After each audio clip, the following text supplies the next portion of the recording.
It's on. There we go. Well, guys, I appreciate the opportunity to come up here and talk. Somebody asked me earlier in the week, are you nervous to talk? That's all I do. So if you've met me, you've gone through one of the classes and stuff, I like people. I like to talk. Okay, I like to talk about God. Today, I'm going to talk about mice. Okay, you can title this any way you want and stuff, but I just said it's just a mouse. And I'll tell you why. So I flip houses for a living. I have rental property. And a couple of years ago when I was going through some trials and stuff, renter called me up and he says, hey, air conditioner's not working. All right. I'm not the slumlord. I go take it, fix it because I don't want to live that way. So off I go. I pick up my buddy Mark Simpson, the other Mark Simpson that has a daughter named Abby, not a wife named Abby. And pick him up, and we stop off and get another buddy, and we go up to this rent house. And I'm just like, no way, it's a new unit. It can't happen. There's no way. And at that point, I was kind of at the end of my rope that week, maybe even that day, I don't know. But the whole way, I was just like, can't believe it, cannot believe it. And the guy that lives there is pretty bright. I mean, he tried everything, breakers, he tried all those things. And we get there. And we try the breakers again, and everything he told me he tried, we did it again. And so we're like, well, let's take the panel off. We take the panel off on the outside, and we see what the problem is. And you flip the breaker, and it flips off. What the problem was, the mouse had run across two wires and shorted it out. And as long as that dead carcass was laying there, you flipped the breaker, it kept breaking off. So I got upset all the way there, ruined my day because of a mouse. Okay? Most of our problems are just mice. I'll tell you a story recently. You all know that I run the store for Mel and Suki, and one day I walk in there, we have no water. We have 3 tanks, 300 gallons apiece, RO water. We're at 11005 East 41st Street. No, I'm just kidding. So anyway, I walk in, there's no water. Well, you can't serve water if there's no water. So I call Suki up, she comes up, call my buddy Mark up, and he comes over, and this is Mark Simpson. Jen calls him the Manny Nanny. I'll tell you why later. But anyway, so we get there, no water. We check everything. We think the pump is broke. That's what we determined. The pump is $4,000. Nobody needs that bill. So we researched a little bit more. We remained calm, and I told Suki, let's just look at this. And Suki says, we need to pray. Wise woman. We go to God in prayer. I find the pump for $1,000 online. There you go. We saved $3,000. Mark, the Manny Nanny, is over there reading the book, but who needs a stinking manual, you know? So he's reading the book, and he finds out we can replace the impeller for less than $100. So our problem with $4,000 went down to $1,000, went down to less than $100. But we prayed. So we called Gina up, and we talk, and we try some things. Gina comes over and finds out that we had put air in the tank, but we didn't shut the valve first. So she puts air in the tank, shuts the valve, puts air in the tank, and now we have pressure. And now we can pump water. So our problem, our trial went from $4,000 to $1,000 to a $100 impeller to just air. Guys, that's what most of our problems are. They're just air. See, because the devil's around, roaring like a lion, right? Seeking whom he may devour. We've heard that before. And all of us go, ooh, he's right there. He's right around the next corner. But it also says that God is on the earth looking whom he may help. I don't know about you. The devil can go all around he wants and stuff. I'm gonna rely on my God because he's there right there with him. But what do we have to do? We just have to believe. So I don't have a time limit today because Manny doesn't have kids in there and volunteers. We're not having lunch, so no time limit, so that's good. I'm just teasing you, really. Those are 1-hour chairs, is what my old pastor used to say. So I want to talk about, some of you have gone through my classes, some of you know some of the trials that Jen and I had gone through in Grayson. But I wanted to quickly hit them, and this is a quick, Cliff Note version of all this. And there's a reason for it. Well, main reason is because Mark last week says, get up here and testify. And that's what we're doing. We're going to testify. When the world out there somewhere cannot argue with my testimony. They can argue with God's word all they want, but they're going to lose that battle too. But you can't argue with my testimony because it was mine. And I'm supposed to share it. And we're all supposed to share it, and there's a reason for that too. So in 2005, I went blind with diabetic retinopathy. I was there for a year. I'd go into the doctor. He would try to do laser treatments. What diabetic retinopathy is that there's blood vessels that grow behind your eye, and they hemorrhage. And when they hemorrhage, they cloud your eye, and you can't see. If you go home and take some wax paper and hold it up to something bright, some flowers or something like that, that's what I saw. I could see a shadow, couldn't see who it was. A lot of people I walked right past, and they probably thought, what a jerk. Didn't even say hi. Didn't know you were there. Very few people know that I went blind. I didn't let that out, especially the police in Glenpool, because that's where I lived at the time, because I did try to drive. So I tell people I went blind, and people are like, oh, man, do you know what that means? It means that you can't drive. Well, I tried driving. I lived a mile just north of us. I decided I was going to go into Glenpool to the post office to get my mail. So I'd go up 161st Street. I'd watch for those squiggly lines, and then there was a stop sign, so I'd stop. And the four-way stops were the best because I would just stop and then go. The two-way stops, for me, I would just stop, pray, and just squeaked on out there. And I did that all the way to Highway 75. When I got to Highway 75, you know what this brilliant guy did? I got in the shoulder, and I got up to 55 miles an hour, put my blinker on, and I just merged it on over, praying nobody was there. Get down to Glenpool at the light, turn right. The city hall used to be right there on the right-hand side. I'd pull right in there, and I'd park, walk up to the post office, get my mail. My son had a Tri-Five shop across the street. I go visit him, but you have to walk across, 5 lanes. So what I would do, in my brilliance, I would stand at the curb, and I would just walk, praying that everybody saw me, and they stopped. Okay? Talk about the grace of God. And I did that a lot. Or I'd walk down the highway to a little bebop place that used to be in there, and I used to go eat lunch there. And then one night, I drove my Suburban off of a 4-foot culvert, coldest day of the year, 10 o'clock at night. I was going to get my daughter Ashley so she could take me out to the hacienda, is what we called it. And I didn't make it. I ran off the curb, nobody around except one cop. Comes to drive by. And I roll down my window, and he says, Manny, is that you? And I'm like, oh, Lord, he knows me. And so he goes back to his car, and he comes back. He says, do you need a tow truck? I said, I already called one. He's like, all right. And so we sit there a little bit, and he comes back, and he says, Manny, have you been drinking? No. What I was doing was I was following the street lights. And I knew the street lights were on one side of the road all the way down. So I was watching the street lights, and when I got past street light, I would turn left. Well, except for the last street over by the school, I turn left, and I go off 4-foot culvert into a ditch, break my axle. So we call it a tow truck, and to get it out. So he comes back and asks me if I've been drinking. I said no. Didn't know who he was. To this day, I don't know who he was. And next phone call is to my son and to my daughter and stuff. And tow truck driver comes up, and I roll down my window, and he's like, Manny, is that you? I'm like, oh, Lord, everybody's going to know. I mean, it's not a big town. And then I get in the car with my son. We get the truck out, and we take it to a shop. And when I get in the car with my son, he's taking me back to the house, and he says, Dad, your driving days are over.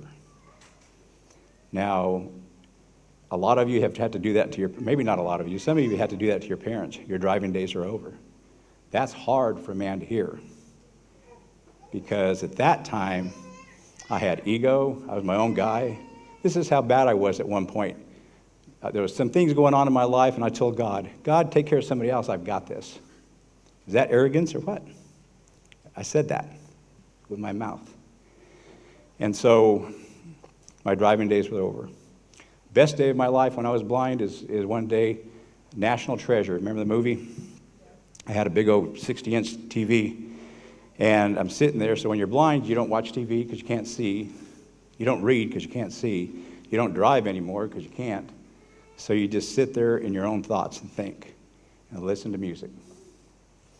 So my daughter comes over, Ashley, who's here today, from Colorado Springs, by the way, and she narrated National Treasure for me. Couldn't see it. She told me everything that was going on. She's a good narrator. I didn't know that. And it was wonderful. Best movie I never saw. Later on, I saw it, Nicolas Cage, and it's a good movie. I enjoyed that. That was the best day. Ashley was Tulsa Youth Symphony for a couple of years, and I never got to see her play. The way I would do it, I would sit up in the back seats with binoculars, and if I looked down and up real fast, the blood would stay down, and I could see for just a second. So I'd do that with binoculars, and I could see her where she was sitting, and then every once in a while I'd just do this. I'd just keep doing this. And that's the way I saw her concerts. That's what going blind means. Can't do anything. Listen to music and sit with your own thoughts. So I told people when that happened, I'm going to go through this with my eyes wide open because God's going to teach me something. Now, I didn't know what this something was, but God has taught me things. So I'm good. About 5 years later, I back up a second. This all happened because of diabetes, type 2 diabetes. I was a big guy, used to power lift, hurt my shoulder, quit power lifting, still ate 3,000 calories a day, blown up. And so it happened with diabetes. 330 million people in America. They say that 30 million people have type 2 diabetes. I disagree with that. Wholeheartedly, I disagree with that. Because that's only the people that are getting treated. There's people sitting out here, even now, that you've been told, oh, I have type 2 diabetes, and do nothing about it, or you just don't even know. Okay? After this, I pray to God that you'll do something about it, though. Okay? So, right after that, I'm doing great, living a great life, motorcycle trips, we're driving all over the place, having a good time. And then we get pregnant. I go to get life insurance. They denied me. They said, your creatine's too high. I don't even know what creatinine is. Send me a nephrologist, a bean doctor. Why am I going to a bean doctor? I don't know what's going on. My kidneys had shut down. I had 15% use of my kidneys. That's almost nothing. I had an inkling something was going on because I went to give blood one time and my blood pressure was too high. I never had high blood pressure, but my legs were swollen. Couldn't figure out why. Kidneys were shutting down. So we spent a year of just doing all some kinds of weird things and pills and stuff that tastes like chalk, and it was just horrible. And finally they just went in one day and he says, well, here's a video on dialysis. I need you to watch this. So when your kidneys shut down, they give you three options. Hemodialysis through your blood, peritoneal dialysis is through fluid in your stomach, or they give you one other option. This is the only option I ever knew about diabetes. Do nothing. They give it to you as an option. You know what happens if you do nothing? You die. Okay? And the only reference I had about diabetes, I had an uncle that decided that option, and he died. I had a buddy in high school that had juvenile diabetes, knew him, and I knew he was on dialysis, and it was tough for him. He died a couple of years ago. We spread his ashes up in New Mexico on the mountains. And those are the only two references that I ever had. So I go in this, a little bit of fear, but that went away after a while. And I'll tell you why in a little bit. So on dialysis, you go 3 times a week, 4 hours a day is what I had to go. So it became all-encompassing. Monday, Wednesdays, Fridays. And I tried night dialysis, so you could try to fall asleep at that time. That never worked. You were just more tired than you were before. You would leave out of there, and they'd keep you at a dry weight, which means they take all the fluid out of you so your heart can beat and everything else can be fine. They take this water out of you, and you cramp like crazy. I mean, like crazy. Your knees, your feet, everything cramps. Your ears cramp. It's so bad. And so the best thing for cramping, by the way, is pickle juice. Quinine, if you're me and Mel, but quinine's found in water and stuff. But anyway, so I cramped all the time. And I was wiped out that day. And the next day I was recovering a little bit, so we could have kind of a good time. And then the next day I go back and do it again. So when I did that, there's a guy that I know that has a sandwich shop down on Greenwood that I used to go eat at. He's the only guy I knew that had a transplant. He says, Manny, it's no problem. 2 years, you'll have a kidney, you'll be out of there. I'm like, all right. Well, I gave myself 3 years because the Boy Scout in me says, don't, give yourself some time. So I gave myself 3 years, thinking 3 years, I'll have a kidney, I'll be out of here, I'll be going on with my life. Well, it didn't quite happen that way. It took twice that long. It took 6 years. That's a bummer, okay? So, and I wrote down the numbers, and I forgot to bring them, but you all can figure it out. 6 years, 3 times a week, 52 weeks, blah, blah, blah. Okay, it's a bunch. It's a bunch. It's thousands of treatments. The way a treatment happens, because I did hemodialysis. The way that happens is right here. There's two little bumps right here. Put a fistula in here. They basically make another artery. And then I had a button, what they call a buttonhole, so they'd poke every time the same place. Every time. Nurses, doctors, 15-gauge needle, blunt, put in your arm. So a 15-gauge needle is a big needle, okay? And we did thousands of times, stick the needle in there. Then they clean your blood out, and then they'll let you go. So I'm on there 2 years in, I think it was 2 years in, 2013. I'm getting off of dialysis. I don't feel good. Something's going on. Not sure what it was. They checked me. They said, I think you're okay. We leave. I'm out working on a rent house, summer, this time of year. And I go to my buddy Mark, the Manny nanny was helping me, and I go up there, and he said, you don't look very good. I said, I don't feel very good. It's hot, though. He said, just sit in your truck, and I'll keep working on this. You can cool down. So that's what I do. Sit in the truck, cool down. I never cooled down. I still felt bad. He said, brother, you're looking bad. You're looking pale. All right. So we're in Glenpool, right down the street from the fire station, police station. He says, why don't we just run you up there and have them check you out? I said, all right. So we go on up there. One of the police officers walk across the street. Hey, can you get the fire department to come out and just kind of check him out? A couple guys or whatever. The whole fire department comes out, 15 guys. Okay. I know half of them. Wonderful. So they check me. And then 2 minutes later, I hear the sirens coming in the distance. And they're like, well, our equipment's not that good. Let's let you get in their ambulance and let them check you out. And I said, no, I'm not going to get in that ambulance. I get in the ambulance, you guys are going to take me to the hospital. I don't have time for the hospital. I've got work to do. Okay? So they talk me into getting in the ambulance. We check it out, and the guy says, brother, your blood pressure is so high that we would feel awful if we just let you go. You might not make it. It scares me a little bit. Puts a little fear in you. They start giving me nitroglycerin. They start giving me baby aspirin. I took 4 of those on the way to the hospital. We get to the hospital, and I'm feeling better now. Let me go. I'm fine. Nah, that's not the way it works at the hospital. So they take blood, and there's an enzyme that gets released if you have a heart attack and all those kinds of things, and that's what happened. I'd had a heart attack. We found out that at 10 o'clock at night. Me and Jen are sitting up there. We have a 2-year-old, and we're sitting up there, and the doctor comes in, 10 o'clock at night, and he says, you did have a heart attack. We did it once. We verified it again. You did have a heart attack. Okay. I think I'm 52 years old at that time. Can't remember. But anyway, me and Jen sat there on the bed. We laid there on the bed, and we cried. We cried. We had a 2-year-old. Our lives had just started off together, and now I have a heart attack. That's scary. If you never had a heart attack, it's scary. I didn't have the arm thing and all those other kind of things and stuff, but it was scary. Lord, what's going to happen? So they decided to put a stent in. Went through an artery in my leg, went up, put the stent in, everything was fine. The nurses that helped do that day come up to see me right before they leave. And me and Jen are in there, and they told me, don't move. You don't want to blow that thing out. I'm like, okay. As they're leaving, I try to sit up a little bit, and I blew the thing out. A baseball-size thing of blood that fast was in my leg. Jen's pushing down on it. She calls that nurse in there, a male nurse, and he's pushing on it, all his body weight. It's hurting so bad, I'm screaming out. I would say I never felt pain like that, but I have after that. So we get all that done, legs black and blue, and we leave. Okay?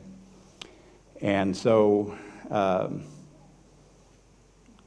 do dialysis in the hospital a couple of days and things like that, because you don't stop doing dialysis. You're in the hospital, you do dialysis. You're on vacation, you do dialysis. You go wherever you have to go. So that was 2013, I think. We're moving along pretty good. 2016, I think it was, is that one day I'm having some problems with my legs a little bit, and so I come home one day, and I told Jen, I took my shoes off. I said, Jen, something doesn't smell right. Something's wrong. I don't know what it is, okay? So I said, Jen, look at the bottom of my foot, because I can't see the bottom of my foot. So I pull up the bottom of my foot, and Jen about passes out. If you know anything about Jen, she's not a nurse. She doesn't pretend to be. She doesn't like gory. She'll pass out. She's like, oh, Jesus. Down the hall she goes. She comes back, and I'm like, what is it? There's something sticking out the bottom of your foot. Well, take a picture of it. Take a picture of it. So she takes a picture of it. It's a tendon about as big around as my finger, about 1 inch long, sticking out the bottom of my foot. I don't feel it. She about passes out. Well, we do the bright thing. You call people that might know a little bit more than you. Our dog got bit the other day and stuff. I called somebody that knew a little bit better than me. I called Peyton. She told me all about it. Made us feel better. We took the dog in. So we call in, get to the hospital right now. Off to St. Francis we go. We get down there, get in the emergency room, and right away they said, call the surgeon in. I'm like, whoa, wait a minute. Let's talk about this, because I had been to a doctor. I said this is Cliff Notes. A lot of other things had happened before that. And what had happened is my metatarsal bones are like this in your feet. Okay? In February, I think I had some pictures taken because my foot is swollen up. It got hot. And the doctor says, oh, it's not Charcot's. What was it? Anyway, and so I'm like, I don't know. So anyway, I go to another doctor in April, and those bones are gone, disintegrated. I used to tell Jen, hey, watch this. I'd lay on the bed, and I'd pick my leg up, and I'd drop it, and my foot would just do this. There was nothing in there, no bones. It was just skin and mass, I guess. There'd been infection in my leg, and it had been creeping in. And so we go to the doctor, go to the hospital. They start talking about amputation. Me and Jen start praying about it. We're sitting in the emergency room, and we know that the end game is this. We can do all kinds of things. The end game is they're going to cut my foot off. And I'm like, and I'm the guy that's just do it.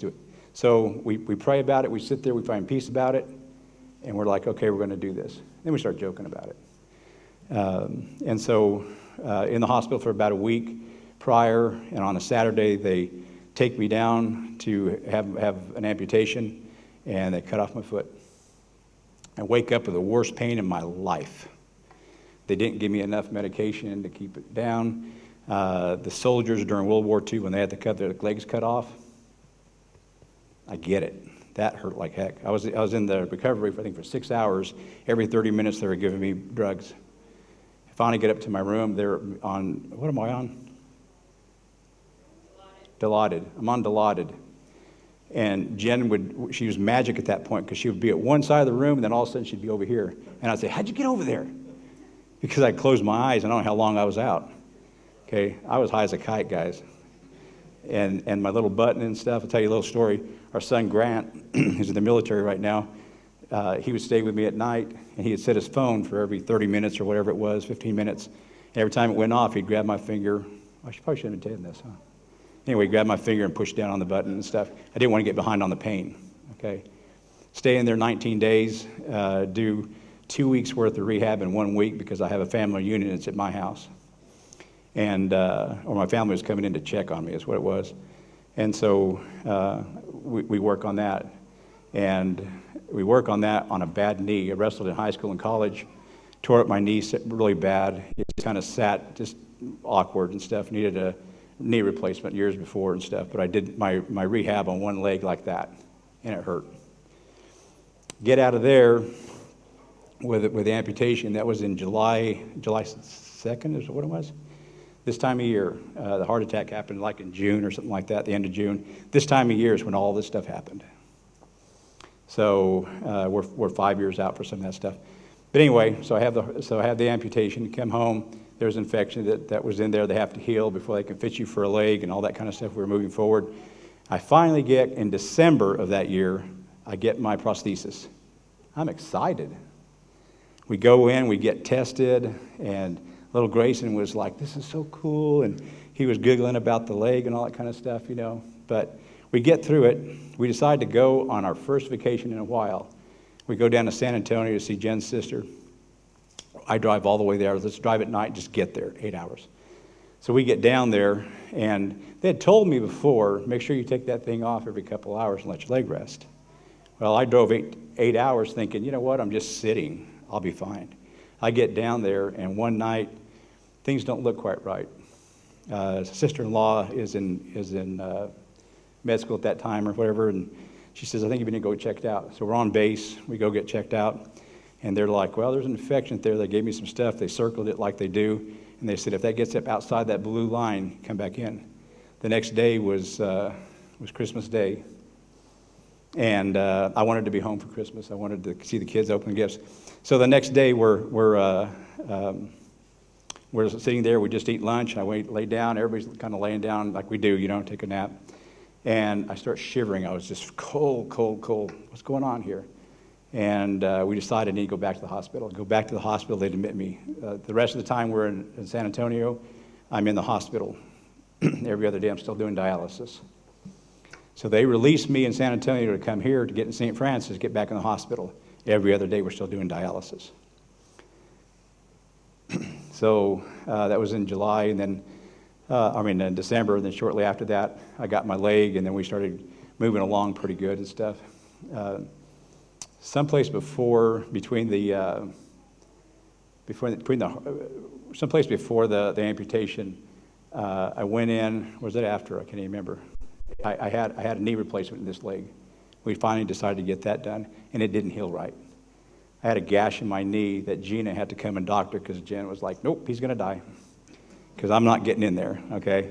And so Gina comes in and she doctors it all up and stuff. Infection started in there. It took forever to heal up, and we finally get that healed. I'm still on the transplant. I was on the transplant list, and then all this stuff happened, and so they just put me aside. I'm still on it, but I'm still waiting, okay? That's why it took 6 years. So this happened, and then the amputation, and then finally 2017 in November, everything was healed up. Everything was fine, and we're like, oh, praise God. Call them back up. There's no open wounds. There's no infection. There's nothing, because they won't do a transplant if you have anything, a cold, anything. So I'm good again. They put me back on the transplant list. I'm like, all right. Less than a week, they called me. Days, they called me. We've got a kidney. Actually, before that, they called me and they said, I got a kidney. But we need to let you know that it was at-risk person that had been in prison, had various things wrong with him and stuff like that. And me and Jen looked at each other. We put the phone down. The gal's still on the phone, and we're like, we've come too far to take a risk. So we had to say no to a kidney that we'd waited for 6 years for. So me and Jen again, we sat there, and there was sorrow in my heart so bad. So we sat on the bed and cried again, because it was like, God, that was it. Okay, a couple of days later, though, we get another phone call. We've got a kidney. We've got 2 people ahead of you. You're on deck. All right, we'll call you in the morning. They call me in the morning, get down here. It's yours. Hallelujah. So we go down to Oklahoma City as we're having it done. We get down there, and the whole way I'm thinking, man, no more dialysis. That's going to be wonderful after 6 years and stuff. We get down there, they check me in. They're going to tell me what room to go to and stuff. And the first thing they do is tell me, oh, we got to take you to dialysis. Come on. One more bit of dialysis, but it's just 2 hours. 2 hours I can do on my head. No problem. We can do this. Did dialysis that day. The next morning, I have a kidney transplant.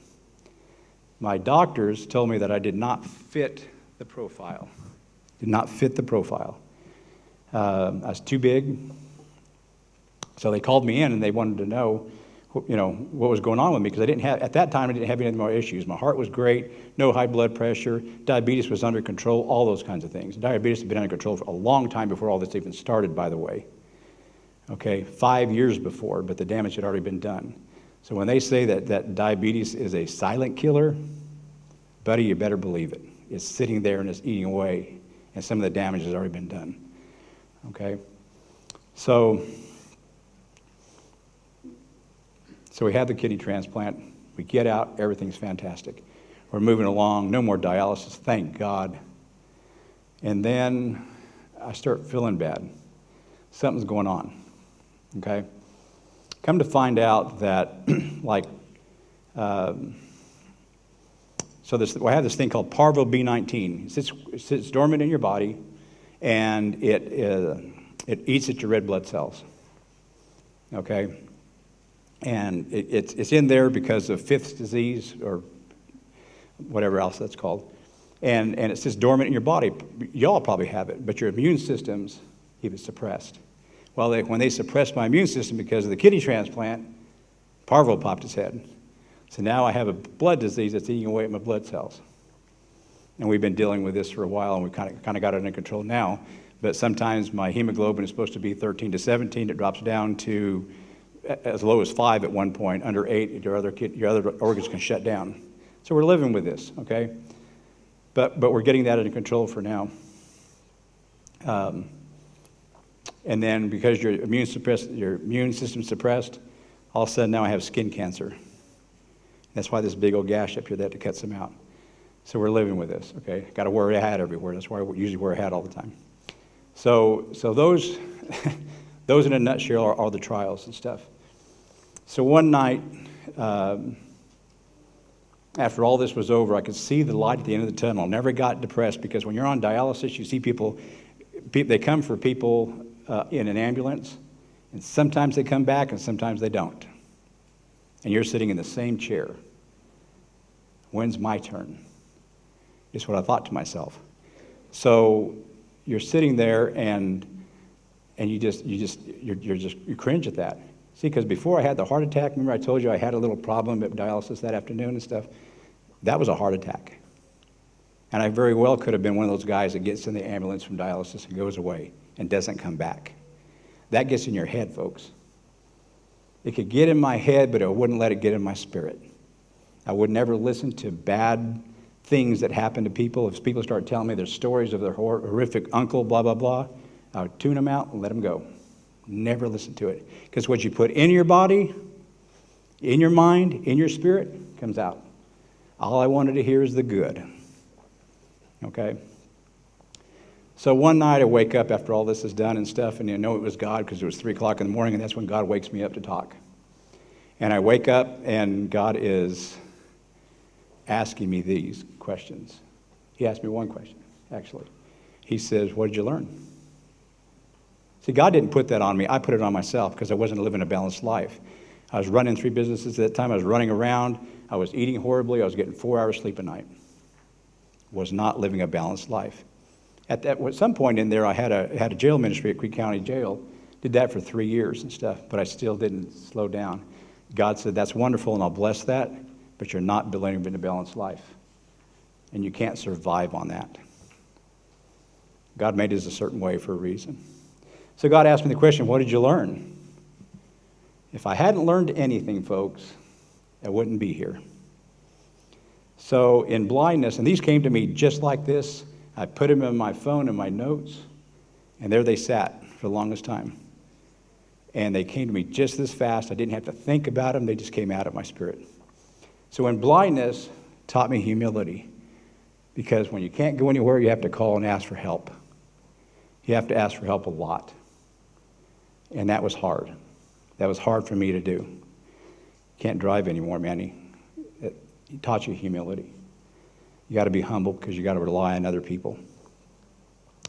On dialysis, God taught me patience. 6 years, 3 times a week, 4 hours a day. You live with patience. Because this is what I have to do. Josh Price, if you're watching, I want to tell you this. You're going to have to do what you have to do. That's it. That's it. God answered my prayers because I'm here today. In the heart attack, God taught me how fragile life was. Life can be taken that fast, guys, that fast. We found that out when Grayson was 1. We have 6 kids between us, and one of our sons got in an automobile accident on Grayson's birthday. They share a birthday, by the way. And he got in a car accident, and he died. Broke his neck, and he died. That fast. Good-looking guy, smart guy, first year in college, just brilliant. And life was gone that fast. A couple months later, my daughter Ashley has an accident, same injury, but it didn't break. I beat the ambulance to the hospital. And I was just like, no, it's not going to take her. It already took one of ours. Life is fragile. Life is very fragile. Use it. In the amputation, God taught me perseverance. Some of you that were friends on Facebook, Jen had posted or someone had reposted. So all Grayson wanted to know when he was little was, Daddy going to be able to run again after the amputation? I said, yeah, buddy, I'll be able to run again. A year later, I decided I'm going to go out in the backyard and run to him, and I did. Okay. He was, of course, and Jen, all of them were, but that little guy was my motivation.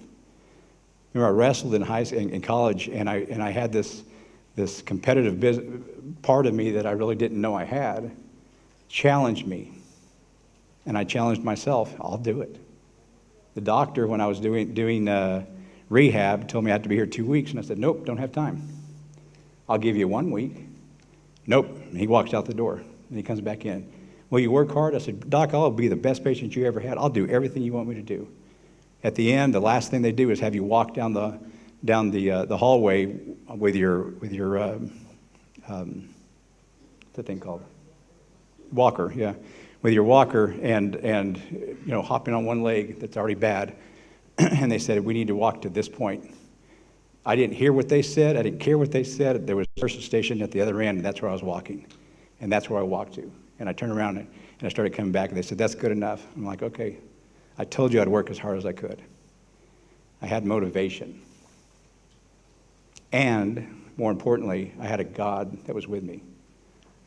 See, because I never lost sight of what God was doing in me. So in all these things, and I wrote this down along with these, God taught me what? He taught me all those things. But God taught me to rely on Him alone. That's it. Bottom line. Your job, don't rely on it because it could take it in a heartbeat. Last year, a lot of people lost their jobs. Okay? You think, no, I've got it. I've got all this stuff going on. God wouldn't take it, but other people, the devil would take your health that fast if he could. You can lose it that fast. Life is fragile. I don't mean to be a bummer, but I'm just trying to tell you. And we'll get to the good part here in a little bit. That's my story in a nutshell. So, I need glasses now. Because I still haven't fixed that. I did lose my eyesight. I did get my sight back, but I'm 60 years old, so readers are the thing to do. But anyway. So we have 3 little fill-ins. They wanted me to do fill-ins. So I did. I took them out of order, and I apologize for that. First one was talking about standing firm. If you guys find that one. Is it up there? So let's get to the words. So Exodus 14. If you all would turn there, push your buttons, whatever you need to do. It's the story of the Israelites coming out of Egypt. And Moses had been their advocate. He'd been talking to Pharaoh and showing him all these things. You guys know the story. You've seen the movie, and stuff. All the things that go on. And Pharaoh, in his depressed state or whatever it was, losing his son, he lets the Israelites go, and they go. And they're walking in the wilderness, so to speak. And God tells Moses, tell them to go over there by the Red Sea and sit there. Moses thinks they're lost. And He comes after him with his chariots. He's like, what did I do? I let the servants go. What did I do? So he has remorse about that. So he goes after him. I'm going to kill them all. Well, the Israelites are at the Red Sea sitting there, and they're like, we see them coming. Moses, you led us out of captivity to be killed out here. There wasn't enough graves out there. And so they're wanting to go back to bondage. Think about that for a second. You can all read the story. They want to go. He wants them to go. They want to go back to bondage, to where they knew before. They'd rather be slaves and die there than be free men and come out here. Okay.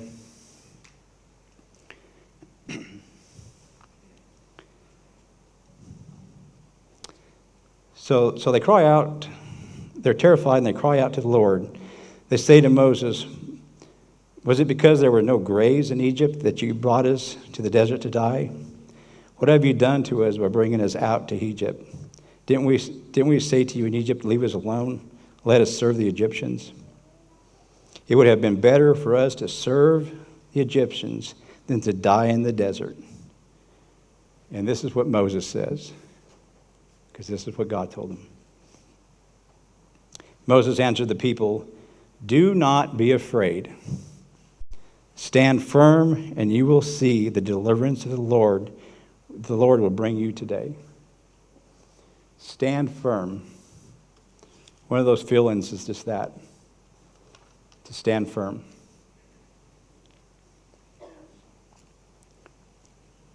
Whenever trials come, a lot of us are like mice. Think about the mice, okay? That one mouse ran, he shorted it out. I love to use mice because it's this. Mice are the little bitty things, but you have them in your house, they'll drive you crazy, okay? In mice, you find their little nest, you open them up and stuff, and they scurry around. I told you I do old houses and stuff. You find nests of mice all the time, and they just scurry like this, like crazy. That's the way we are sometimes in our trials. We scurry around. What can I do? What should I do? What should I do?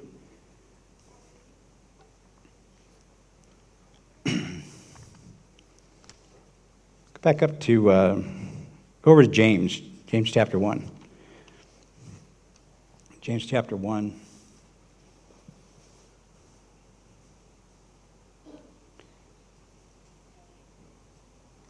I think it's verse 3. James tells us, consider it pure joy, my brothers and sisters, whenever you face trials of many kinds. How many of you count it joy when you go through a trial? You got to learn to do that, right? Joy is not the first thing that comes to my mind. Okay? But if you change your mindset, it's this. There is joy, because what happens after a trial and you get through it? To what end? The end is to the glory of God. Okay, what does that mean? We are to glorify God. Okay? How do we glorify God? Through your trials,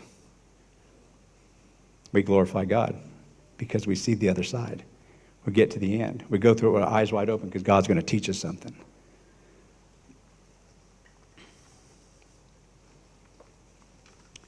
There's another fill-in. I don't know if you guys are seeing that up there. I don't see it. But, whoa.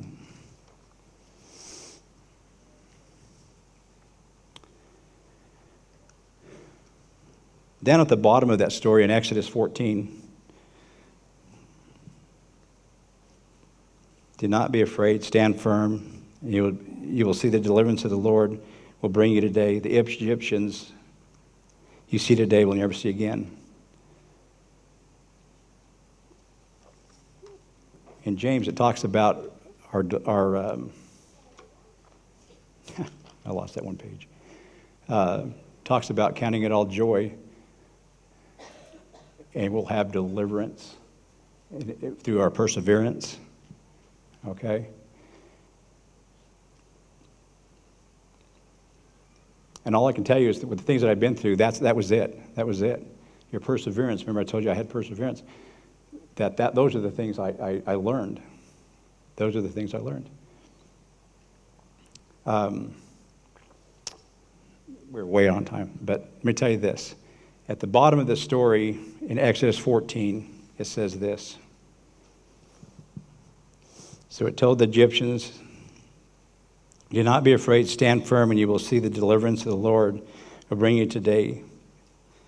The Egyptians you see today will never see you again. The last line of that is this. And this is what I'm going to jump down to because we're short. The Lord will fight for you, and you need only to be still. Only to be still. $4,000 pump. We're not worried about it. We're going to sit and we're going to pray. In God's time, we're going to have God's time. Mine took 15 years. Okay, how long is yours going to take? If it takes 15 years, you're going to win at the end. I'm standing here. With all those other things, I'm still here. I'm here for a reason. I'm here to serve you. I'm here to serve God. But in all your trials, I would just tell you this. Count it joy because you're going to go through, you're going to persevere to the glory of God, and all you need to do is sit still. So that's all I have.